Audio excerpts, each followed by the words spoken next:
dia, pessoal, eu sou o professor Fernando Oliveira, estou aqui novamente para falar de custos industriais e formação de preço de venda. O tópico de hoje, centros de custos. Vamos lá. O que são centros de custos? Centros de custos é uma forma de organizarmos as informações e distribuí-las em vários setores. É a maneira de fragmentarmos a empresa em diversos setores para organizarmos as informações de gastos. Algumas empresas, principalmente as empresas que trabalham por projeto, utilizam os centros de custos, inclusive para organizar a sua geração de receita. Por quê?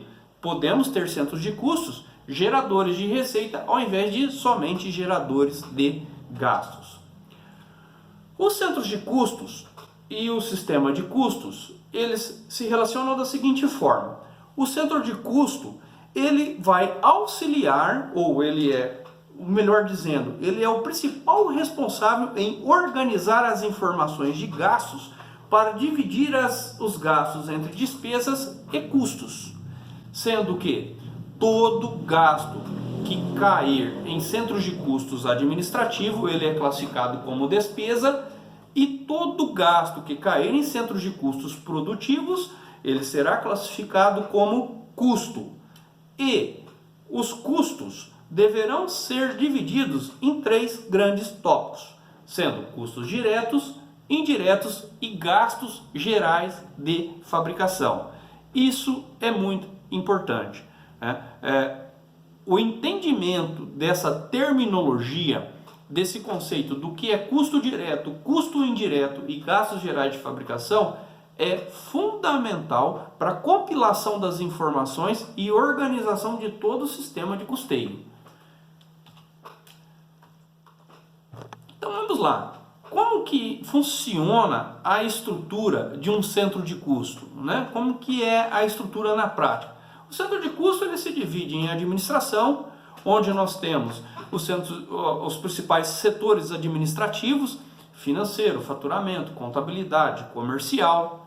E essa estrutura, ela pode ser bem sucinta, como ela pode ser bem mais extensa do que o exemplo que eu estou demonstrando. Isso vai variar de acordo com o tamanho e a complexidade da organização. Empresas de pequeno porte, talvez elas vão ter 2 ou 3 linhas dentro de uma estrutura de centros de custos administrativos. Outras empresas com 5 mil, 10 mil, 20 mil funcionários pode ter uma estrutura bem extensa administrativamente falando. E depois os centros de custos, eles se dividem, né, dentro da produção. E aqui é muito importante nós prestarmos atenção na terminologia. O pessoal patina demais nesse ponto, né? Dentro da produção é costumeiramente encontrado da seguinte forma: se dividem os centros de custos produtivos entre diretos e indiretos. E eu quero fazer uma breve observação sobre o que é centro de custo indireto. Como que nós devemos chamar esses centros de custos indiretos? Bom, primeiramente, o centro de custo produtivo ou direto são centros de custo onde o produto ele vai efetivamente sofrer uma operação produtiva, ele vai sofrer uma transformação. Exemplo, centros de custos de corte, de dobra, de calandragem, de pintura, usinagem, acabamento, embalagem, né? São processos, são etapas produtivas onde o produto ele realmente estará sofrendo uma transformação. E qualquer gasto que ocorra nesse centro de custos, como por exemplo mão de obra e material, é possível você fazer uma mensuração clara e objetiva do recurso que está sendo consumido nesse setor, né, em relação ao produto que se está fabricando. E o terceiro tópico aí, que é bem polêmico, que costumeiramente é chamado de centros de custos indiretos, e particularmente eu gosto de dar a nomenclatura de centros de custos auxiliares. Por quê? Esses centros de custos auxiliares são centros de custos de apoio, né? São centros de custos de controle da produção, como PCP, engenharia, qualidade, manutenção, a própria limpeza da fábrica, né? São centros de custos auxiliares. Chamá-los de indiretos pode gerar um gap mental da seguinte maneira. Nós vamos ver no próximo vídeo que o custo direto e o custo indireto, ele ocorrerá somente em centros de custos produtivos. Em centros de custos auxiliares, nós não temos os chamados custos indiretos, nós temos os chamados gastos gerais de fabricação, da forma com que eu demonstro aqui. Olha, custo direto e indireto, ele ocorre aonde? Em centros de custos produtivos. E isso no próximo vídeo eu vou colocar com mais ênfase. Eu vou mostrar o verdadeiro conceito de custo direto e custo indireto e por que eles ocorrem somente em centros de custos produtivos. E os gastos gerais de fabricação, eles vão ocorrer nos centros de custos auxiliares. Seja material, mão de obra, depreciação, seguros, qualquer que seja o gasto que ocorre em centros de custos auxiliares, ele vai ser classificado como gastos gerais de fabricação. E mais adiante, vou ensinar como que nós vamos tratar esses gastos e analisar isso em relação à receita, em relação à produção e daí por diante, né? E por final, todos os gastos que caem na administração são classificados como despesas, né?